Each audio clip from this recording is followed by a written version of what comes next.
దేవుని పరిశుద్ధమైన ఘనమైన నామానికి వందనాలు స్తోత్రాలు తెలియజేస్తూ ఉన్నాను. ఈ లైవ్లో వీక్షిస్తూ ఈ 9వ దినాన్ని కూడా ఉపవాస ప్రార్థనలో కూడుకుంటూ మీరు ఉపవాసం ఉంటూ మరి ప్రార్థిస్తూ దేశ క్షేమము కొరకు ఈ కరోనా నిర్మూలన కొరకు మీరందరూ ప్రార్థిస్తూ సహకరిస్తూ మరి నిన్నటి దినాన ఆ యొక్క ప్రార్థన అంశాల గురించి మీరు చెప్పిన మీరు ఇచ్చిన ఆ గొప్ప ఆదరణను బట్టి ఎంతో సంతోషిస్తున్నా. నిజంగా మీరు ఇస్తున్న ఆదరణ, దేవుడు మీతో మాట్లాడిన విధానాన్ని బట్టి మీరు మరలా రిప్లై చేస్తూ దేవుడు మాతో మాట్లాడాడు, మాకు ఇష్టమైన పరిస్థితుల్లో మా పరిస్థితితో దేవుడు మాట్లాడాడు అని మీరు ఇచ్చినటువంటి ఆ ప్రోత్సాహాన్ని బట్టి నేను ఎంతో దేవుణ్ణి కనపరుస్తూ ఉన్నాను. మీ అందరి కృతజ్ఞుడినై ఉన్నాను. మరి 9వ రోజు కూడా ఈ ఉపవాస ప్రార్థనను మనం ప్రారంభించుకుంటున్నాం. మరి ఈరోజు మీరందరూ కూడా ఏకీభవించి లైవ్లో ఉంటున్నందుకు వందనాలు. ప్రార్థన చేసుకుందాం. మనతో దైవజనురాలు పాస్టర్ గారు ప్రార్థన చేసి మనం నడిపిస్తారు.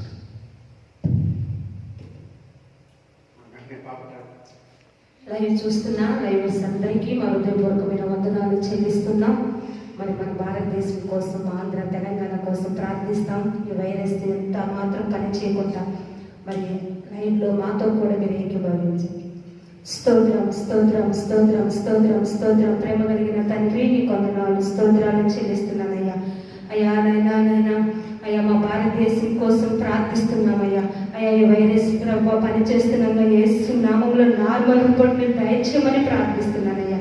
ఈ వైరస్ ఎంతమందికి అయితే సోకిందో అయ్యా వారి మీదనైనా వారికి నార్మల్ రిపోర్ట్ మీరు దయచేయమని ప్రార్థిస్తున్నానయ్యా. వారి మీదనైనా శక్తిని విడుదల చేస్తున్నానయ్యా. నీ యొక్క కాపుదల వారికి ఉంచమని ప్రార్థిస్తున్నానయ్యా. అయ్యా పుత్తూరు ప్రాంతం కొరకు ప్రార్థిస్తున్నానయ్యా. ప్రాంతంలో ఉన్న సంఘాల సేవకుల కొరకు ప్రార్థిస్తున్నానయ్యా. వారికి నైనా ప్రభువైనా పరిపూర్ణమైన ఆరోగ్యాన్ని ఆవశ్యకత ఇచ్చేమని ప్రార్థిస్తున్నానయ్యా. వారికి నైనా క్షేమాన్ని భద్రతను మీరు అనుగ్రహించమని ప్రార్థిస్తున్నానయ్యా. చెన్నై ప్రాంతం మీద ప్రార్థిస్తున్నానయ్యా. చెన్నై ప్రాంతానికి క్షేమాన్ని మీరు కలిగించేయమని ప్రార్థిస్తున్నానయ్యా. అయ్యా నైనా ప్రభా సంఘాలు విశ్వాసులను ఆ ప్రాంతంలో ఉన్న వారి మీద మీ కాపుదల మీరు దయచేయమని ప్రార్థిస్తున్నానయ్యా. ఎంతమంది అయితే వైరస్తో బాధపడుతున్నారో వారికి నైనా నార్మల్ రిపోర్ట్ మీరు దయచేయమని ప్రార్థిస్తూ అయ్యా సంఘంలో సంఘ కుటుంబాల కొరకు ప్రార్థిస్తున్నాను. అయ్యా సంఘానికి ప్రభా క్షేమాన్ని మీరు దయచేయమని ప్రార్థిస్తున్నాను. వారి కుటుంబానికి నైనా క్షేమాన్ని మీరు భద్రతను మీరు అనుగ్రహించమని ప్రార్థిస్తున్నానయ్యా. నీకే మహిమను ఘనతను ప్రభావాలను అర్పిస్తూ యేసు నామములో అడిగి వేడుకుంటున్నాను తండ్రి. ఆమేన్.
హల్లెలూయా.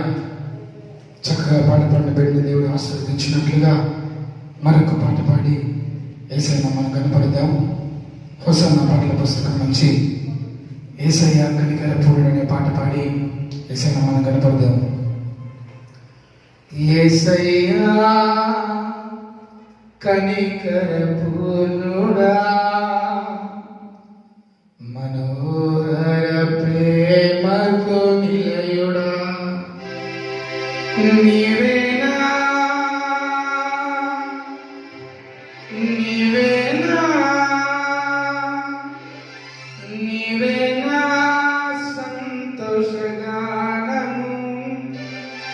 సర్వ సంపదలకు ఆధారము. Praise the Lord.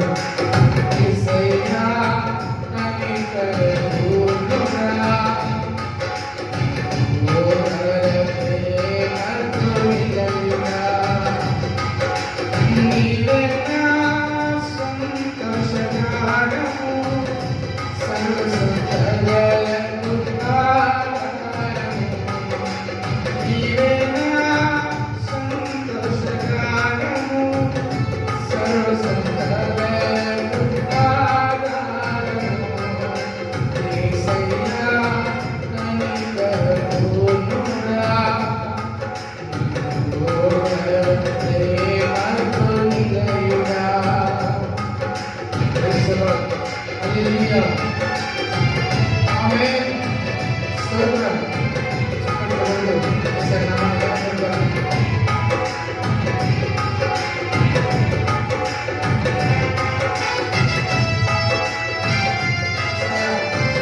స్తోత్రం నాయనా. హల్లెలూయా.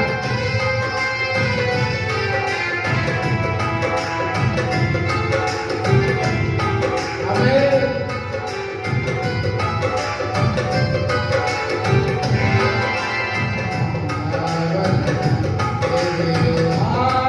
ఆశింపగయే ప్రేమించితివి, నన్ను రక్షించుటకు ఉన్నత భాగ్యము విడచితివి.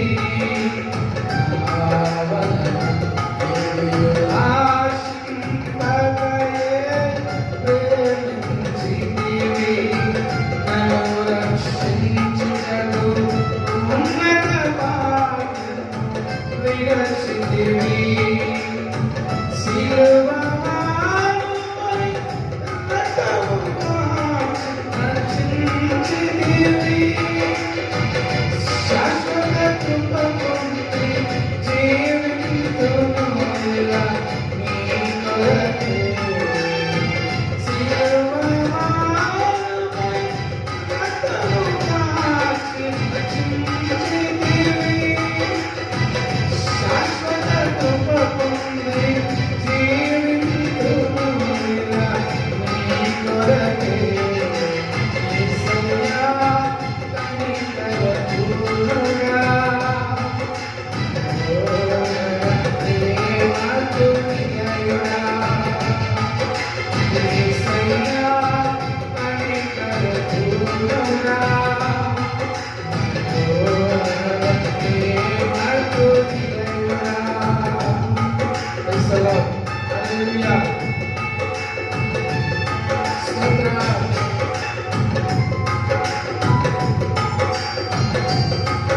ఆమేన్.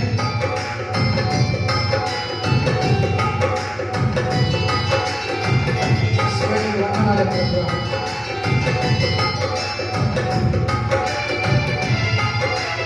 స్తోత్రం.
ఆరాధనలో తొలిగా ఉండాలి. హరే కృష్ణ. Glory.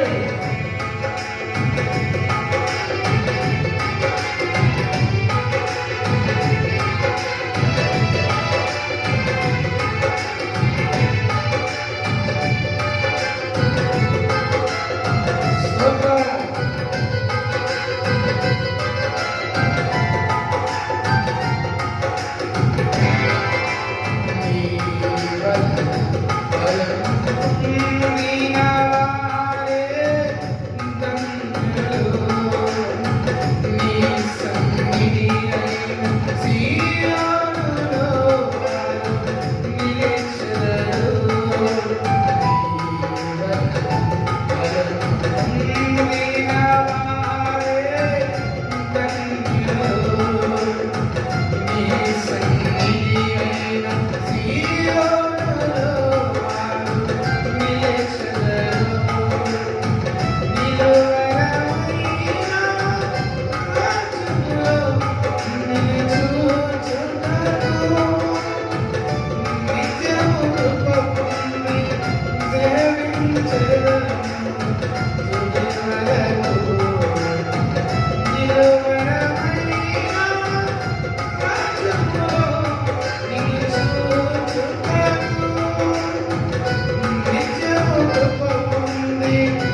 అందరూ అలాగే ప్రార్థనాపూర్వకంగా మనం ప్రార్థన చేసుకుంటాం. ప్రేమ నమ్మకం కలిగిన మా తండ్రి, ఈ లైవ్లో 9వ దినమున ఈ ఆరాధనలో పాలు పొందిన ప్రతి బిడ్డల ప్రభువా మీరు ఆశీర్వదించమని ప్రార్థిస్తున్నా. నీ మహిమతో నింపమని ప్రార్థిస్తూ ఉన్నాను. నీ ప్రసన్నతతో నింపమని ప్రార్థిస్తూ ఉన్నాను. ప్రార్థన ప్రాకారంలో కూర్చుని మాత్రమే కాదు, ప్రార్థన అద్భుత ప్రవాహమును, శక్తివంతమైన అద్భుత మహత్కార్యములను జరిగించుటలో నీతో సహవాసము, నీతో కలిసి జీవించడము మా జీవితానికి ఎంతో ప్రాముఖ్యమని, ప్రార్థన ఒక విషయమని, ప్రార్థన మా జీవితానికి ఒక జీవమని, మా ఊపిరి అని మీరు మాట్లాడుతూ వస్తున్నందుకే వందనాలు తండ్రి. ఈ సమయంలో మీరు మాట్లాడుతున్న ప్రతి మాట మా జీవితాలను వెలిగించాలి, మా బ్రతుకులను వెలిగించాలి. మా చీకటిని, మా రోదనను, మరణ ఛాయను తొలగించే శక్తి నీ దగ్గరే ఉందని, ఆ ప్రార్థనలోనే ఉందని గ్రహించేటట్లు మా కళ్ళు తెరిచినందుకు వందనాలు. ఈ లైవ్లో వీక్షిస్తున్నా ప్రతి బిడ్డ మీద నీ మహాకనికరాన్ని ఉంచమని యేసు నామములో ప్రార్థిస్తున్నాను తండ్రి, ఆమేన్. దేవుణ్ణి పరిశుద్ధమైన నామానికి మహిమ కలుగునుగాక. ఈ 2వ వర్తమానంలో నిన్నటి దినాన ప్రార్థనే జీవం, ప్రార్థనే విజయం అని చెప్పుకుంటూ కొన్ని ఉపోద్ఘాతాలు, కొన్ని సూచనలు, ప్రార్థన యొక్క ప్రాముఖ్యత, ప్రార్థన అంటే ఏంటి, ప్రార్థన చేసిన వారి కుటుంబం, ప్రార్థించే వారి దేశం, ప్రార్థించే వారి జీవితం ఎంత శక్తివంతంగా ఉన్నదో, ఎంత అద్భుతంగా ఉన్నదో మనం చూసాం. అదేవిధంగా ఎవరు ప్రార్థన చేయలేదు, ఎవరు దేవుడి దగ్గరికి వెళ్ళలేదు, వారు ఎంత పతనమయ్యారో అని మనం చూసాం. అయితే చాలా మంది మీలో కొంచెం మంది ఫోన్ చేసి, అయ్యా ప్రార్థనయే జీవం అంటే ఏంటి, అది మాకు అర్థం కాలేదు అని అడిగారు. ఇంకా గొప్ప విషయం ఏంటంటే కొంచెం మంది దైవ సేవకులు కూడా ఈ ప్రార్థనయే జీవం అంటే ఏంటి, ప్రార్థనయే జీవం అంటే ఏంటి అని కొన్ని విషయాలు నాతో ఫోన్లో మాట్లాడారు. చాలా అద్భుతంగా ఉంది, మేము దీవించబడుతున్నాం, చాలా శక్తివంతంగా ఉంది, దేవుడు మాతో మాట్లాడారు, మా ప్రార్థన జీవితాన్ని మేము మరలా తిరిగి కట్టుకుంటున్నాం, ప్రార్థన ఎంత గొప్పగా ఉంటుందా, ప్రార్థన ఎంత శక్తివంతంగా ఉంటుందా అని మీరు మాట్లాడడం, మీరు ఇచ్చే ఆదరణ నన్ను ఎంతగానో ధైర్యపరిచింది. దీనంతటికి దేవుని నామానికే మహిమ, ఘనత, ప్రభావములు కలుగునుగాక. కాబట్టి కొంచెం మంది ఫోన్ చేసి మీరు అడిగినటువంటి ఆ విషయాన్ని బట్టి మరొకసారి మీ పాదాల స్థితికి వస్తున్నా. ఎందుకంటే మీకు ఆ వాక్యాలు అన్ని మీకు తెలుసు కాబట్టి ఆ ప్రార్థన అంటే ఏంటి అనగా ఆ ప్రార్థన జీవం. మీరు చెప్పిన అయ్యా ఏంటి ఆ ప్రార్థన జీవం అంటే ఏంటి అని మీరు చెప్పారు కదా, దాని గురించి ఒక 2 మాటలు మాత్రమే చెప్పి నేను ముగిస్తాను. చూడండి, కీర్తన గ్రంథము 61వ అధ్యాయం 2వ వచనం ఒకసారి చూద్దాం. నా ప్రాణము తల్లడిల్లగా బూది గంతముల నుండి నీకు మొర్రపెట్టుచున్నాను. ఈయన ఎప్పుడు మొర్రపెడుతున్నారు, ఎప్పుడు ప్రార్థిస్తున్నాడు? తన ప్రాణం ఏమైపోయింది? చివరి దశలో ఉన్నప్పుడు, తల్లడిల్లుతున్నప్పుడు ఆయన ఎవరిని జ్ఞాపకం చేసుకున్నాడు?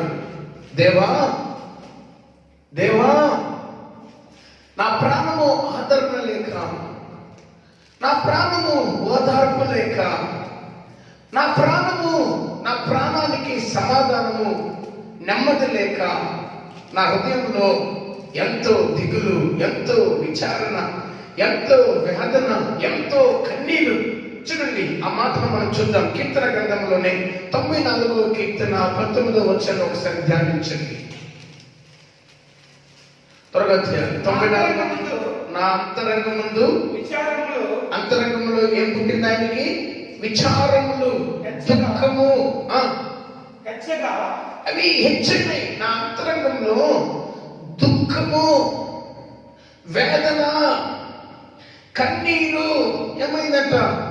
ఎక్కువైనగా. అవి ఎక్కువైపోయాయి. నా ప్రాణము తల్లడిల్లుతుంది. నా అంతరంగంలో దుఃఖము, విచారణ అనగా మనో దుఃఖము, మనో వేదన ఎక్కువైపోయిందయ్యా. అంటే నేను పూర్తిగా కృషించిపోయినానయ్యా. ఇప్పుడు నాకు కావాలి జీవం, నాకు కావాలి బలం, నాకు మరలా కావాలి శక్తి. 51వ కీర్తనలో దావీదు చేసిన ప్రార్థనలో ఈ మాత్రం మనం చూద్దాం. చూడండి ఒక్కసారి. 51వ కీర్తన 10వ వచనంలో, దేవా నా యందు శుద్ధ హృదయము కలుగచేయుము, నా అంతరంగంలో స్థిరమైన మనస్సును నూతనముగా పుట్టించుము. నీ సన్నిధి నుండి నన్ను త్రోసివేయకుము. నీ పరిశుద్ధాత్మను నా యొద్ద నుండి తీసివేయకుము. నీ రక్షణ ఆనందము అది. ఏం కావాలి అయ్యా? నాకు మరలా ఏం కావాలి చెప్పాలి. ఏం కావాలి? నీ రక్షణ, ఆ ఆనందము, ఆ బలము, ఆ ఆదరణ నాకు మరలా కావాలి అని దేని కొరకు ప్రార్థిస్తున్నాను? నా ప్రాణము పోయే స్థితిలో ఉన్నా. దుప్పి. చూడండి ఆ మాట చూద్దాం. 63వ కీర్తనలో 2వ వచనం ఒక మాటను చూడండి. 63వ కీర్తన 2వ వచనం. నీ బలమును నీ ప్రభావమును చూడవలనని పరిశుద్ధ ఆలయమందు నేనెంతో ఆశతో నీ తట్టు కనిపెట్టుచున్నాను. నీళ్లు లేక ఎండి ఉన్న దేశమందు నా ప్రాణము నీ కొరకు ఏం కొనుంది? తృష్ణ. అయ్యా, ఎండిపోయిన భూమి వర్షము కొరకు ఎలా ఎదురు చూస్తాదో, పగిలిపోయిన నేల ఫలించుటకు మరలా ఎలా ఎదురు చూస్తాదో, ఎండిపోయిన నా జీవితం, ఎడారి అయిపోయిన నా జీవితం, సమస్య బంధకాలతో బాధించబడుతూ తరమబడుతున్న నా జీవితం, ప్రాణము తల్లడిల్లిపోతుందయ్యా. కొన ఊపిరిలో ఉన్నాను. నన్ను ఎప్పుడు ఎవరు చంపుతారో తెలియదు. నన్ను బ్రతికించుటకు, నన్ను మరలా ఎత్తైన కొండపైకి ఎక్కించుటకు నాకు మరలా ఏం దయచేయి? జీవమును దయచేయి. జీవమును దయచేయి. ఆదరణ దయచేయి. నన్ను కాపాడు. నేను ఇంక లేను, పరిస్థితులు మారిపోయాయి అని ప్రార్థిస్తున్నప్పుడు దావీదు అంటాడు, నీ గొప్ప ఆదరణే నన్నేం చేసింది? ఓదార్చింది, ఆధారించింది, నెమ్మదినిచ్చింది, నన్ను బలపరిచింది. అయ్యా చూడండి ఆ మాట. నీ మీద ఆశ చేత నిన్ను చూడవలనని నా శరీరము కృషించుచున్నది. ఎందుకంటే నీ కృప జీవము కంటే ఉత్తమము. నా పెదవులు నిన్ను స్తుతించును. నా మంచం మీద నిన్ను జ్ఞాపకము చేసుకుని రాత్రి జాముల యందు నిన్ను ధ్యానించినప్పుడు కొవ్వు మెదడు నాకు దొరికినట్లుగా నా ప్రాణానికి ఏం దొరికింది చెప్పాలి? ఏం దొరికింది? తృప్తి దొరికింది. ఎప్పుడు దొరికింది ఆయనకి? తల్లడిల్లిన ప్రాణం, సంపసిదిన ప్రాణం, రోధించిన ప్రాణం, మరి విచారము చేత కృంగిపోయిన ప్రాణం ఎప్పుడు ఆదరించబడింది? ఎప్పుడు ఆ ప్రాణానికి తృప్తి కలిగింది? దుప్పి నీటి వాగుల కొరకు ఆశపడినట్లు, ఓ దుప్పి నీటి కొరకు, ఎండిపోయిన భూమి వర్షము కొరకు ఎదురు చూచినట్లు, ఎండిపోయిన స్థితిలో, కృంగిపోయిన స్థితిలో, నలిగిపోయిన స్థితిలో, నా హృదయంలో దుఃఖము, వేదన ఎక్కువైపోయి తల్లడిల్లుతున్న స్థితిలో, మరణకరమైన భూమిలో పడిన స్థితిలో,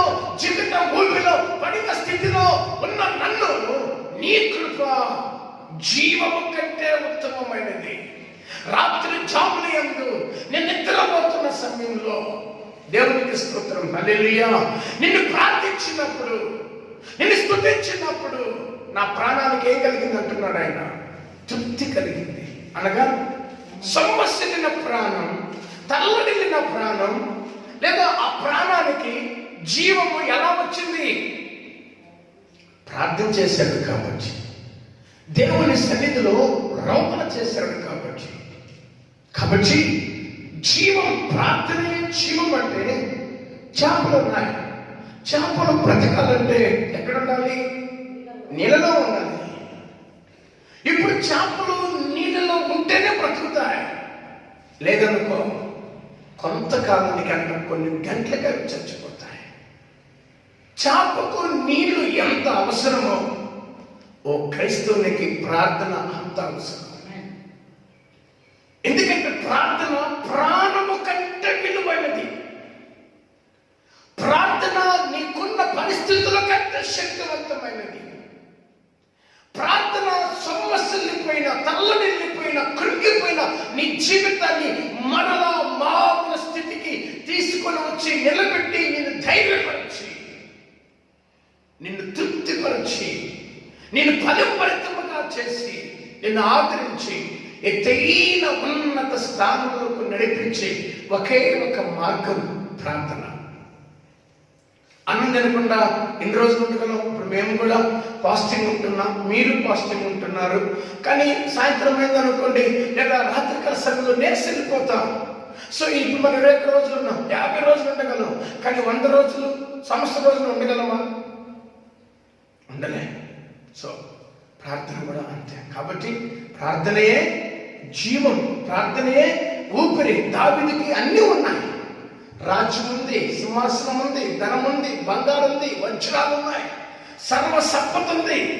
ప్రాణము, దావీదు యొక్క ప్రాణము సంపదను వెతకలా, డబ్బుని ఎతకలా, సౌఖ్యాన్ని ఎతకలా. దంతములతో చేయబడిన ఇల్లును, నగరును కట్టాడు. బంగారుతో నగరాన్ని కట్టాడు. ఉన్నత రాజుగా ఎదిగాడు. కానీ ప్రాణం దేని కొట్టుకుంటుంది? ప్రభుని చూడాలని, ప్రభుతో ఉండాలని, ప్రభువుని చూడాలని, ప్రభుతో ఉండాలని నా ప్రాణము నీ కొరకు ఆశపడుతుంది. నువ్వు ఆశపడతావే. ఆశ అంటే ఎదురు చూస్తావే. నాకు ఏదన్నా ఇస్తారేమో అనేది కాదు.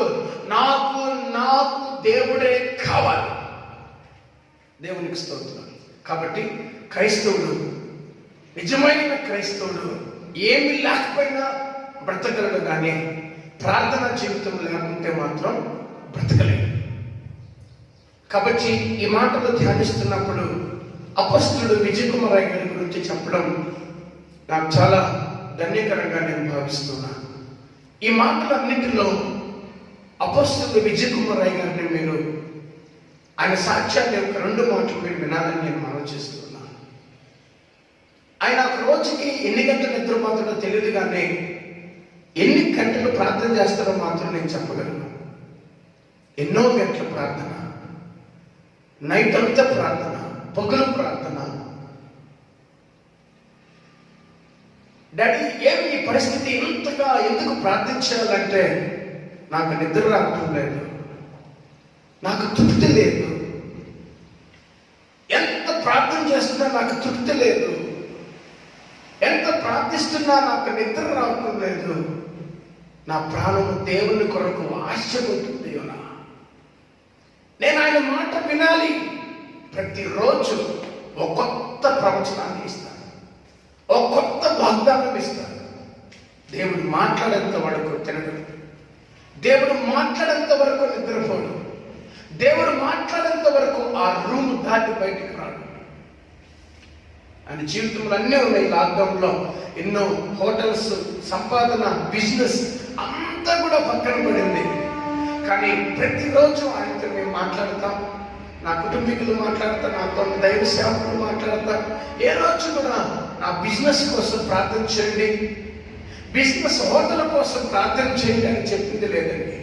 ఆయన చెప్పేదంతా ఒకటే, ఈ ప్రాణం నా దేవుణ్ణి చూడాలి.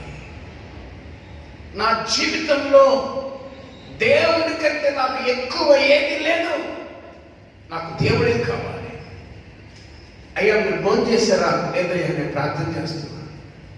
అయ్యా ప్రేమలో నేను 3 గంటలకు ఫోన్ చేసిన, 2 గంటలకు ఫోన్ చేసిన, టకమ్మ నిద్ర. ఏమన్నా నా నిద్రపోలేదా అంటే, ఎట్టయా నిద్ర వస్తుంది? దేవుడు మన పక్కన ఉంటే నేను నిద్రపోలేకపోతున్నానయ్యా, నా వల్ల కావటం లేదయ్యా. నా జీవం, నా ప్రాణం. నేను ఈరోజు బ్రతికున్నానంటే కారణం ప్రాణం. ఈరోజు నేను బ్రతికోనంటే కారణం నా ప్రార్థన. కాబట్టి ఏమి లేకపోయినా, హోటల్స్ నడవకపోయినా, బిజినెస్ జరగకపోయినా, ధనము లక్షల కొలది నా ఇంటికి రాకపోయినా, కూలి వాళ్ళు మరి పెద్ద పెద్ద మరి వంట మాస్టర్స్ అక్కడ చేసేటువంటి అనేకులు నాకు మాట్లాడకపోయినా, నా దగ్గరకు రాకపోయినా, హోటల్ని మూసివేసిన నాకు చింత లేదు. నా ఊపిరి, నా జీవం, నా ప్రాణం ప్రార్థనయే అని గడుపుతాను. ఎప్పుడు దేవునితోనే మాట్లాడతాను, ఎప్పుడు దేవుని గురించే మాట్లాడతాను, ఎప్పుడు దేవుని గురించే ఆలోచిస్తాను, ఎప్పుడు దేవుని గురించే ఆయన తన జీవితాన్ని అంకితం చేసుకోవాలని చూస్తున్నాను. కాబట్టి ప్రార్థనయే జీవం అన్నది అర్థమేంటో తెలుసా? చేపలు నీటిలోకి వెళితే ఎంత కలకలలాడుతాయో, ఎంత గంభీరంగా, సంతోషంగా, ఎంత స్పీడ్గా పరిగెడతాయో, ఎంత ఆరోగ్యంగా ఉంటాయో, అంత ఆరోగ్యం, అంత ప్రాణం, అంత జీవం ఓ క్రైస్తవ జీవితానికి ఎక్కడుందో తెలుసా? ప్రార్థనలోనే ఉంది. ఈ ప్రార్థన దావీదు చేశాడు కాబట్టి తన జీవితం వేగవంతంగా వెళ్ళిపోయింది. రాజయ్యాడు, మహారాజయ్యాడు, గొప్పవాడయ్యాడు, దేవునికి ప్రియముగా మారాడు, ఆయన ధ్యానుసారుడుగా మారాడు. కానీ సౌలు ప్రార్థన జీవితం లేదు కాబట్టి గట్టికి వచ్చిన చేప పిల్ల ఎలా నీటిలో నుంచి బయటకు వచ్చి విలవిలాడి కొట్టుకుపోయిందో అలా కొట్టుకుపోయాడు. ఆ కొట్టుకుపోయిన లిస్టులో, ఎండిపోయి చచ్చిపోయిన లిస్టులో సంసోను కూడా ఉన్నాడు. దేవునితో ఉన్నంత వరకు బలంగా ఉన్నాడు. దేవుడు సంసోనుకి దూరమైనప్పుడు బలహీనమైపోయి, ప్రభావాన్ని కోల్పోయి, దైవ శక్తిని కోల్పోయి, సాధారణ మనిషిగా, ఒక ఆర్డినరీ మ్యాన్గా బంధింపబడ్డాడు, కళ్ళు తీయబడ్డాడు. మరి బానిస కంటే మరి హీనమైన బ్రతుకుని బ్రతికి ప్రాణాన్ని కోల్పోయాడు. కారణం ఏంటి తెలుసా? దేవునితో ఉన్నప్పుడు బలం వస్తుంది, దేవునితో ఉన్నప్పుడు శక్తివంతులుగా ఉంటాం, దేవునితో ఉన్నప్పుడు దేనైనా సాధించగలం. అలా చెప్పండి, దేవునితో ఉన్నప్పుడు దేనినైనా ఏం చేయగలం? సాధించగలం. దేవుడు లేనప్పుడు దేనిని సాధించలేం. ఏది మన మాట విందాం, ఏది మనకు లోబడదు, ఏ పరిస్థితులు మనకు అనుకూలించవు, సృష్టి కూడా మనకు అనుకూలించదు. నువ్వు దేవుని మాట వింటే, నువ్వు దేవునికి లోబడితే, నువ్వు ప్రార్థనాపరుడు అయితే, నీకు సముద్రమే కాదు, యోధమే కాదు, ఆకాశ నక్షత్ర సూర్య చంద్రాలే కాదు, సమస్తము ప్రార్థనాపరుడికి లోబడతాయి. దైవపు అంధకార శక్తులు నీ కాళ్ళ దగ్గరకు వస్తాయి. ప్రార్థన జీవితంలో మునుగుతున్నప్పుడు నువ్వు ఎలా ఉంటావు? వేగముగా ఉంటావు, పరిగెడుతూ ఉంటావు, శక్తివంతంగా ఉంటావు. సూపర్ న్యాచురల్ పవర్ అనగా గాడ్స్ మిరాకిల్ పవర్ నిన్ను ఆవరిస్తుంది. నువ్వు ఎలా ఉంటావు తెలుసా? నువ్వే ఒక అద్భుత ప్రవాహంలా మారుతావు. నువ్వే ఒక అద్భుత జీవ జల నదిగా నువ్వు మారుతావు. నీలో దేవుని మహిమను చూస్తావు, నీలో దేవుని సన్నిధిని చూస్తావు, నీలో క్రీస్తుని చూస్తావు, నీలో పరలోక రాజ్యమును చూస్తావు. ఎందుకంటే ఆ మహిమ, ఆ పరలోక రాజ్యం, ఆ ప్రశుద్ధత ప్రార్థన పనులు మాత్రమే అనుభవించగలరు. కాబట్టి ఈరోజు వర్తమానంలో ఒక ప్రాముఖ్యమైన విషయం ఏంటంటే, ఎవరి ప్రార్థన దేవుడు ఆలకిస్తారు. అసలు మనం ఎందుకు ప్రార్థన చేయాలి? దేని వరకు ప్రార్థన చేయాలి? ఎవరు మన దేవుడు ఆలకిస్తారు? ఎవరితో దేవుడు మాట్లాడుతాడు అన్న కొన్ని విషయాలు మాత్రమే మీతో పంచుకోవడానికి మీ మధ్యకు వచ్చాను.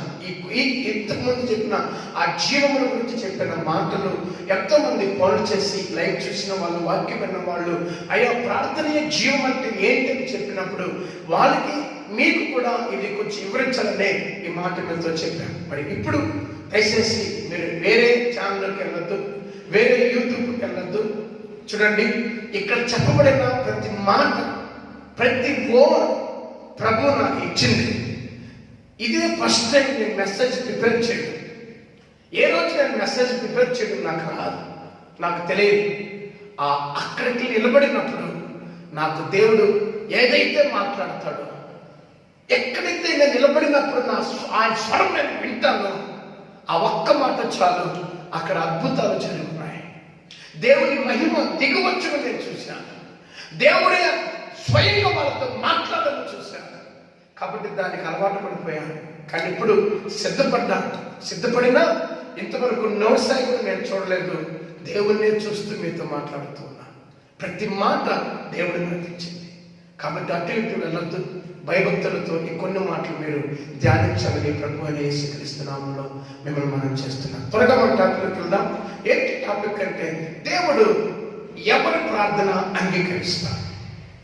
నెంబర్ 1, మన జీవితంలో మన ప్రార్థన, మన విజ్ఞాపన, లేదా మనకున్నటువంటి అనేక రకాల పరిస్థితులను బట్టి, అపాయాన్ని బట్టి, సమస్యలను బట్టి, ఇరుకును బట్టి, ఇబ్బందిని బట్టి, అప్పులను బట్టి, పోరాటాలను బట్టి, వ్యాధిని బట్టి, భయంకరమైన మరణకరమైన రోగములను బట్టి మనం ప్రార్థన చేస్తూ ఉంటాం. ఓకే, కానీ దేవుడు ఎవరి ప్రార్థన ఆలకిస్తారు? ఎవరి ప్రార్థనకు దేవుడు వెంటనే సమాధానం ఇస్తారు? ఎవరి ప్రార్థనకు కనీసం బదులంగా ఇస్తారు? ఎవరి ప్రార్థన దేవుడు ఆలకిస్తాడు? ఎవరి ప్రార్థన మీద దేవుడి కనుదృష్టి ఉంటుంది అన్న కొన్ని విషయాలు మాత్రమే ఈ 9వ దినాన 21వ ఉపవాస ప్రార్థనలో మీతో పంచుకోవడానికి పరిశుద్ధాత్మను నన్ను ప్రేరేపించాను. కాబట్టి టైం వేస్ట్ కాకుండా త్వరగా మనం వెళ్ళిపోదాం. దీనిలో ఈ బైబిల్ గ్రంథంలో ఆది కాండము నుంచి ప్రకటన గ్రంథం వరకు దేవుడు ఒక భక్తుడు ప్రార్థన విన్నాడు. ఎంత అద్భుతంగా ఉంది. ఆయనే హిజ్కియా రాజు. ఈ హిజ్కియా రాజుకి ఏ రోగం వచ్చిందో రాయబడలేదు, కానీ బైబిల్ పండితులు, నేను బైబిల్ కాలేజీలో ఎంటెక్ అండ్ బీటీహెచ్ మరి ధ్యానించినటువంటి ఆ సమయంలో మాకు బైబిల్ కాలేజ్ టీచర్స్ చెప్పేవాళ్ళు, హిజ్కియాకు ఆ రోజుల్లో మరణకరమైన వ్యాధి రోగం ఏదైనా ఉందంటే అది బహుశా అది క్యాన్సరే కావచ్చు, అది ఎముకలు తినేసే క్యాన్సరే కావచ్చు. ఆ ఎముకల్లో ఎప్పుడు కుళ్ళిపోయేటువంటి విధంగా ఆ యొక్క బ్యాక్లో ఆ యొక్క రంధ్రము పడేటట్లుగా ఉన్నట్లుగా మాకు ఆ రోజు బైబిల్ ఆ పండితులు మాకు చెప్పారు. కానీ ఈరోజు ఆ మాట నాకు గుర్తు చేశాడు దేవుడు. ఎందుకంటే హిజ్కియాకు కలిగినటువంటి వ్యాధి ఏంటంటే మాకు క్యాన్సరే కావచ్చు. 2 రాజుల గ్రంథము 20వ అధ్యాయం అనుకుంటున్నాను, ఒకసారి చూద్దాము. 2 రాజుల గ్రంథం 20వ అధ్యాయం అన్నా 5వ వచనమన్నా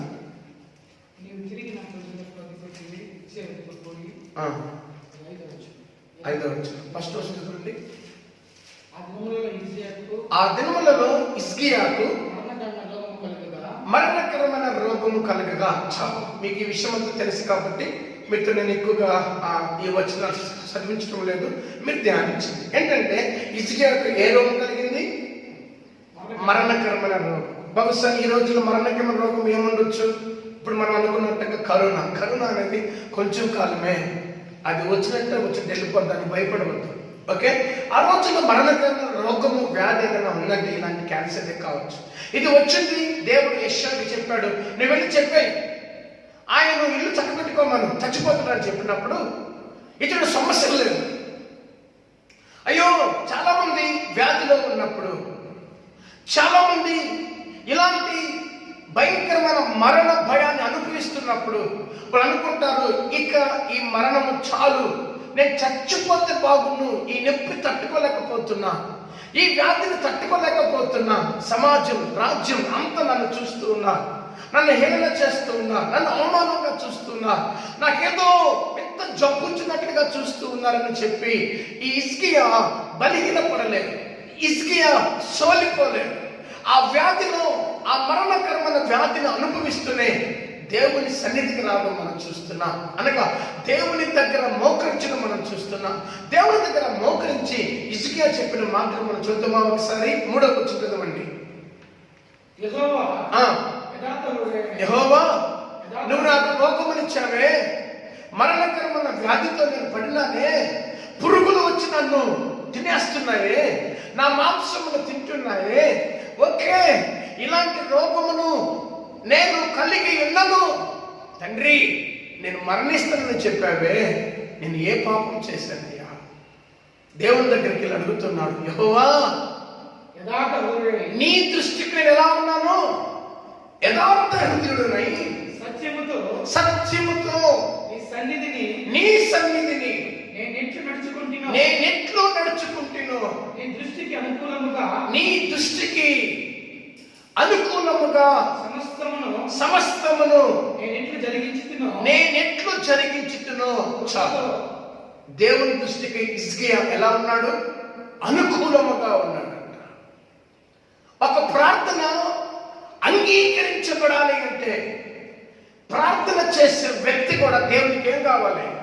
అంగీకారము కావాలి. ఆ వ్యక్తిని కూడా దేవుడు ఏం చేయాలి? అంగీకరించాలి. అందుకే దేవుడు అంటాడు, ప్రభువా ప్రభువా అని పిలిచే ప్రతివాడు, అనగా ఇలాగ ప్రార్థించే ప్రతివాడు పరలోక రాజ్యమునకు రాలేడు. అనగా అర్థమని తెలిసిన నేను వాడితో ఉండలేను. ప్రభా ప్రభా అని పిలిచే ప్రతివాడు. కానీ ఇక్కడ చెప్పబడుతుంది, నీ ప్రార్థన కంటే ముందు నీ క్యారెక్టర్ చాలా ఇంపార్టెంట్ అని దేవుడు చెప్తున్నా. ఆ క్యారెక్టర్ లో ఆత్మీయమైనటువంటి ఒక గొప్ప అర్థం ఏంటంటే దేవుని చిత్తాన్ని నెరవేర్చే జీవితం. నా తండ్రి చిత్త ప్రకారమే జరిగించేవాడు, నా తండ్రికి అనుకూలమైన వాడు, నా తండ్రిని ప్రేమించేవాడు, వాడు మాత్రమే పరలోక రాజ్యంలోకి వెళ్తానని మనం చెప్తున్నా. ఇక్కడ హిజ్కియా ప్రార్థన ఏంటో తెలుసా? నేను యథార్థంగా నీకు అనుకూలంగా నీ కార్యములన్నీ జరిగించిన, రాజ్యమును నీ మహిమతో నింపాను కదా. అంతకు ముందున్న రాజులంతా రాజ్యమును పాడు చేశారు, రాజ్యమును విగ్రహాలతో నింపారు, రాజ్యములో ధూపము వేశారు, అబద్ధ ప్రవర్తకులు వచ్చారు, అబద్ధ దేవుళ్ళు వచ్చారు, ధూపాలు వేసి ఇక్కడ గోడలు దేవతలు కట్టిన వాటిని కూల్చివేశానయ్యా.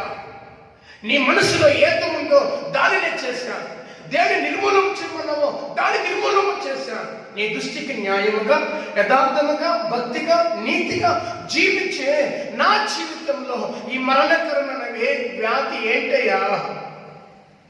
ఒకవేళ నువ్వు కృప చూపి, నువ్వు దయ చూపి, ఎంత తగ్గింపో చూడండి, ఎంత వినయముతో కూడిన ఆ ప్రార్థన చూడండి. నీ కృపతో ఒక కృప ఉందే, బలహీనులను బలపరిచే కృప, బలహీనులను శక్తివంతులుగా మార్చే కృప, పాపమును క్షమించే కృప. నువ్వు కృప కలిగిన దేవుడు, కరుణ వాత్సల్యము కలిగిన దేవుడు.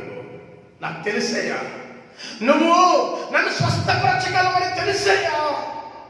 తండ్రి నన్ను జ్ఞాపకం చేసుకో. దేని జ్ఞాపకం చేసుకోమన్నాడు?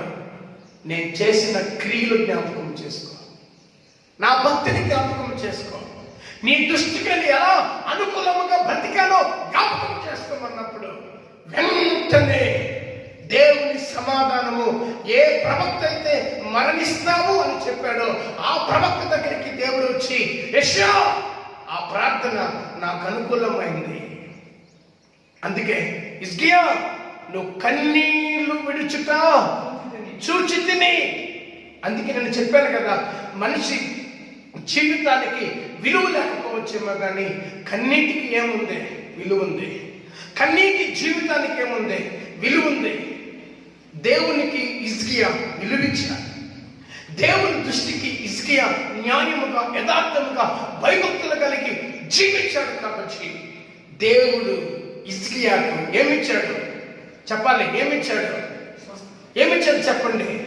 విలువనిచ్చాడు. ఆ ప్రార్థనను కనపరిచాడు, ఆ ప్రార్థనకు సమాధానం ఇచ్చాడు, ఆ ప్రార్థనను అంగీకరించాడు. ఇప్పుడు చెప్పండి, హిజ్కియా యొక్క ప్రార్థన అంగీకరించడానికి గల కారణం హిజ్కియా రాజని కాదు, హిజ్కియా గొప్పవాడని కాదు, హిజ్కియాకి దగ్గర డబ్బులు బంగారు ఏవేవో ఉన్నాయని పరాక్రమశాలని కాదు.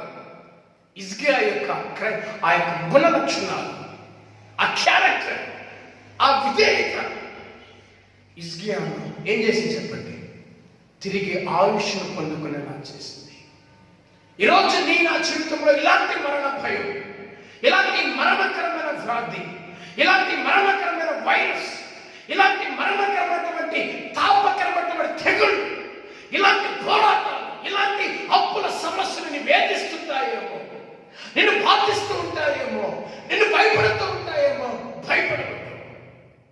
హిజ్కియాను మరణములో నుండి జీవములోకి నడిపించిన దేవుడు, చీకటిలో నుండి వెలుగులోకి నడిపించిన దేవుడు, చావు బ్రతుకు జీవితంలో నుండి జీవంచే ఆ జీవాంతమైన 15 ఏళ్ళు కలిగిన ఆయుష్ను గ్రహించిన దేవుడు.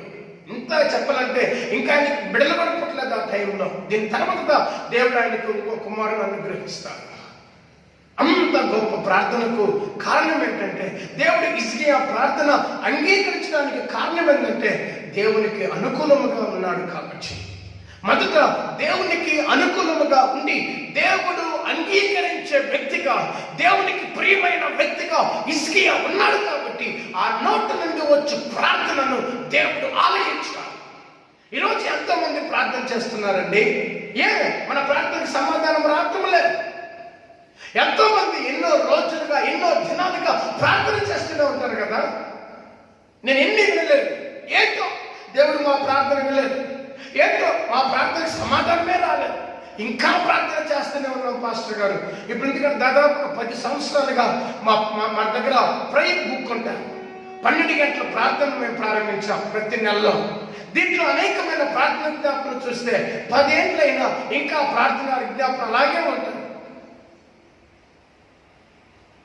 2 ఏళ్ళైనా 5 ఏళ్ళైనా ఆ ప్రార్థన విజ్ఞాపన అలాగే ఉంటుంది. ఏంటి అంటే, ఒక్కసారి ఆ ప్రార్థన విజ్ఞాపన ఆ పేరుని నేను చదివినప్పుడు, ఓహో ఇలాంటి సిస్టర్ కదా. అవును, దేవుడు నీ ప్రార్థన వినాలి అంటే మొదట నిన్ను ఆయన అంగీకరించాలి. అంగీకరించే విధంగా నువ్వు నడుచుకోవాలి. నెంబర్ 1.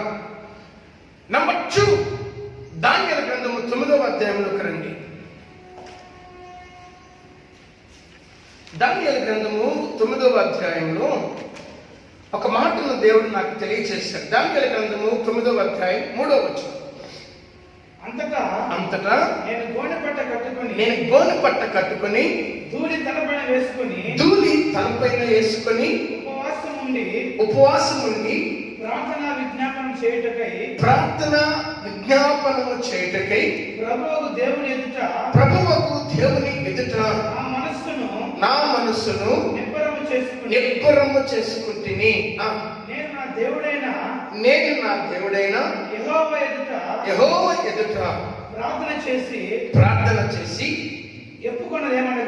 నేను ఒప్పుకున్నది ఏమనగా, ప్రభువా, మహాత్మ్యము కలిగిన భీకరుడు వగు దేవా, నీ ఆజ్ఞలను అనుసరించి నడుచుకున్న వారి ఎడల నీ నిబంధనను, నీ కృపను జ్ఞాపకము చేయవాలా. ఇక్కడ దానియేలు ప్రార్థన చేస్తూ ఉన్నా. 9వ అధ్యాయాన్ని మీరు ఇంటికి వెళ్ళి చదవండి. ఇది చాలా ఇంపార్టెంట్ ప్రార్థన, ఒక అద్భుతమైన ప్రార్థన. ఇశ్రాయేలీయులు 70 సంవత్సరాలు ఎక్కడున్నారు? బబులోను దేశంలో బానిసలుగా ఉన్నప్పుడు 2వ వచనంలో ఉంది, వాళ్ళు బానిసలుగా ఉన్న సంవత్సరాలు ముగించినప్పుడు దానియేలు ఏడుస్తూ రోదిస్తూ, అప్పటికే ఎంతో వయసు అయిపోయింది దానియేలుకి, బహుశా వృద్ధాప్యము కావచ్చు అనుకుంటున్నా. సో అలాంటి పరిస్థితుల్లో దానియేలు ఏమని ప్రార్థన చేస్తున్నాడో తెలుసా? రోదిస్తూ బూడిద నెత్తి మీద పోసుకొని మోకరించి ఉపవాసం ఉండి తన ప్రజల కొరకు, తన దేశము కొరకు ప్రార్థన చేయడం మనం ఇక్కడ చూస్తూ ఉన్నాం. దానియేలు ఎప్పుడైతే ఇలా ప్రార్థన చేయడం ప్రారంభించాడో ఆ ప్రార్థనలో నాకు 2 విషయాలు నాకు ఎంతగా ఆశ్చర్యపరిచాయి. నెంబర్ 1 చూడండి, 7వ వచనం చదవండి. ప్రభువా నీవే నీతిమంతుడవు. నువ్వే నీతిమంతుడవు. మేమైతే సిగ్గు చేత ముఖ వికారము చెందిన వారము. మేము నీ మీద తిరుగుబాటు చేసితిమి. దానిని బట్టి నీవు సకల దేశములకు మమ్మల్ని తరిమితివి. చాలు. ఎన్నో వచ్చిన 13వ వచనం చదవండి. 13వ వచనం చదవండి. 13వ వచనమా 12వ వచనం చదవండి. యెరూషలేములో జరిగిన కీడు మరి ఏ దేశంలోనూ జరగలేదు. ఆయన మా మీదికి మాకు ఏలికలుగా ఉండు. మా న్యాయాధిపతి మీదికి ఇంత గొప్ప కీడు రప్పించి తాను చెప్పిన మాటలు నెరవేర్చును. మోషే ధర్మశాస్త్రమందు రాసిన కీడు అంతయు మాకు సంభవించినను మేము మా చెడుతనము నుండి మానకపోతిమి. ఈ సత్యమును అనుసరించి బుద్ధి తెచ్చుకున్నట్లు మా దేవుడైన యెహోవాను సమాధానపరచకపోతిమి. మేము మా దేవుడైన యెహోవా మాట వినలేదు గనుక ఆయన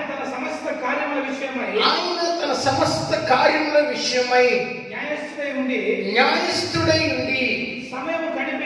సమయమును కనిపెట్టి ఈ కీడు మా మీదకు రాజేసను. చాలా జాగ్రత్తగా వినాలి. ఎంత అద్భుతమైన ప్రార్థన. కీడు ఎందుకు వచ్చింది? తెగులు ఎందుకు వచ్చింది? నిన్న ధ్యానించాము కదా. ఎందుకు వచ్చింది?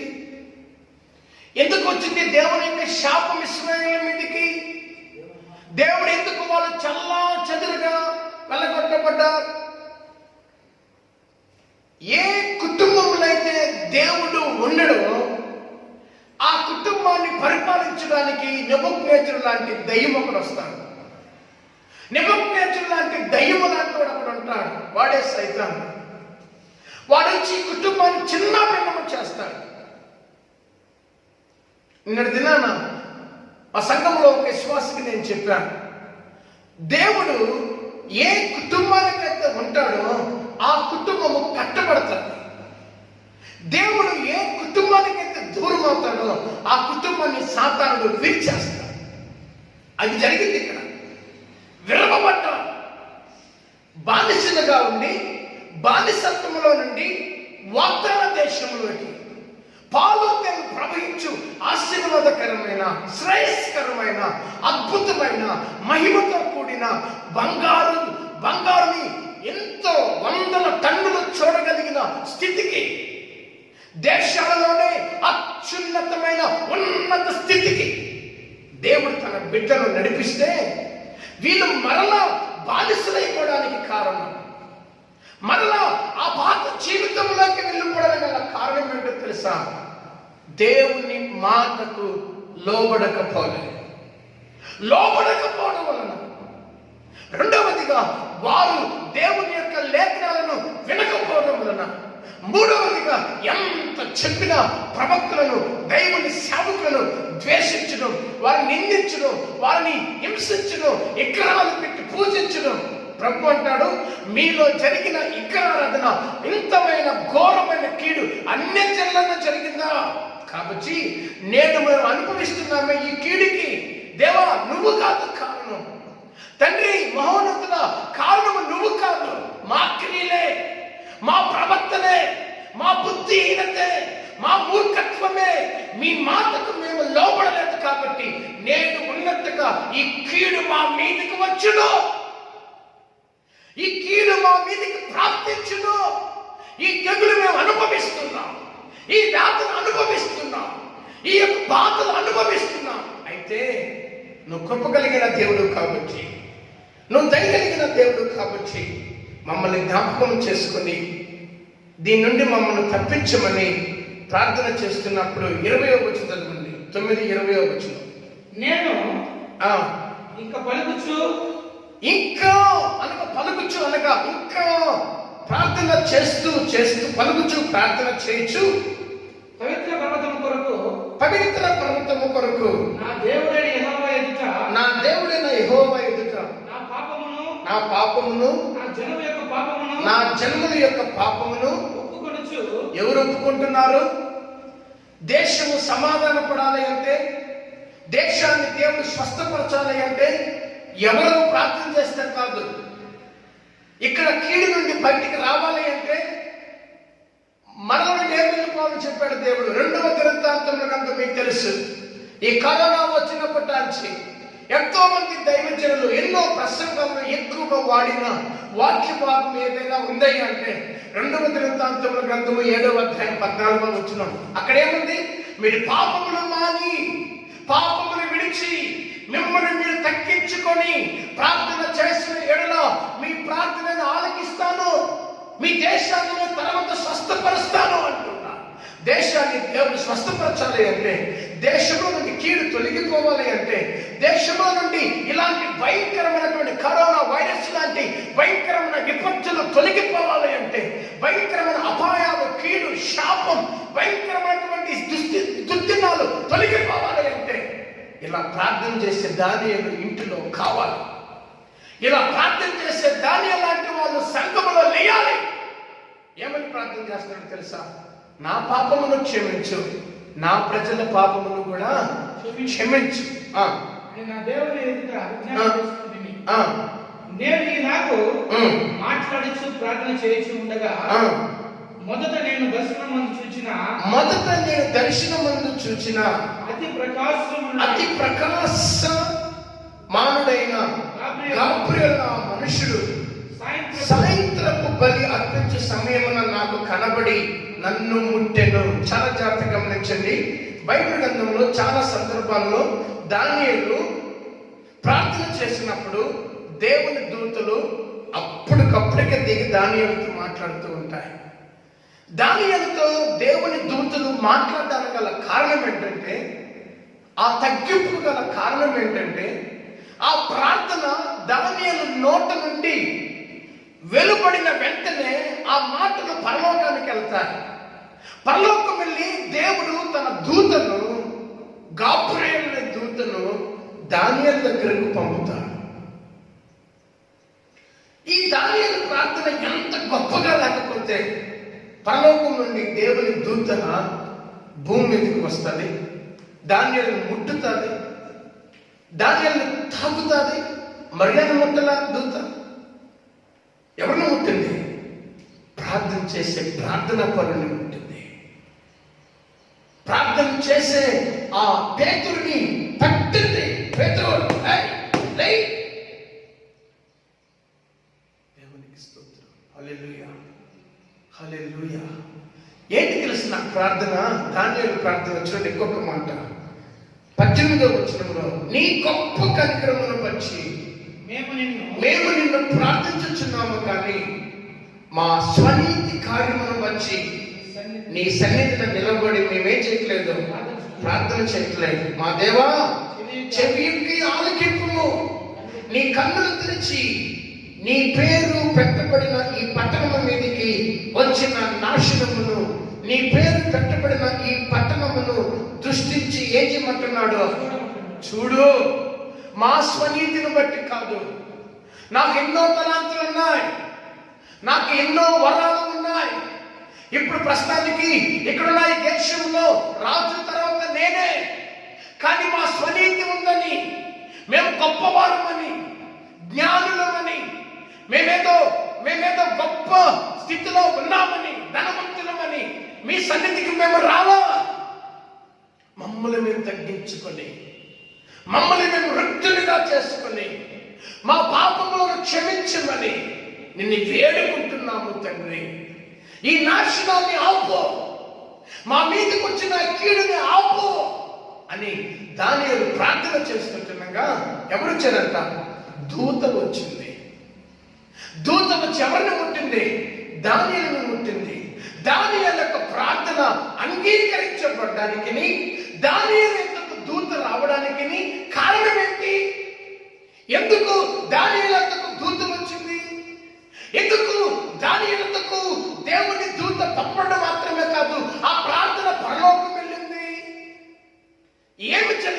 అనంటే ఆ వచనం చూడండి, కింద చదవండి, 23వ వచనం. 23 నీవు ఒక నిమిషం, 2వ వచనం. అతడు నాతో మాట్లాడి ఆ సంగతి నాకు తెలియజేసి ఇట్లా నేను దానియేలు నీకు గ్రహింపు శక్తి ఇచ్చుటకు నేను వచ్చి తిని నీవు బహుప్రియుడు కనుక నువ్వు ఎవరివి దానియేలు, నువ్వు ఎవరివి నాకు. ఈ మాట దానియేలు గ్రంథంలో చాలా సందర్భాలు రాయబడుతుంటుందండి.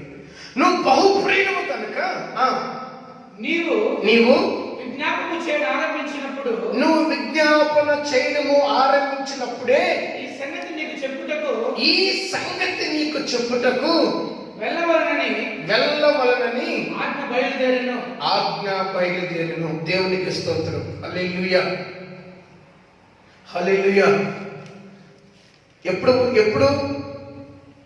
ఎప్పుడండి విజ్ఞాపన అనుకున్నప్పుడే చెప్పాలి. ఎప్పుడు? ప్రార్థన ప్రారంభించినప్పుడే పరలోకము కదిలింది.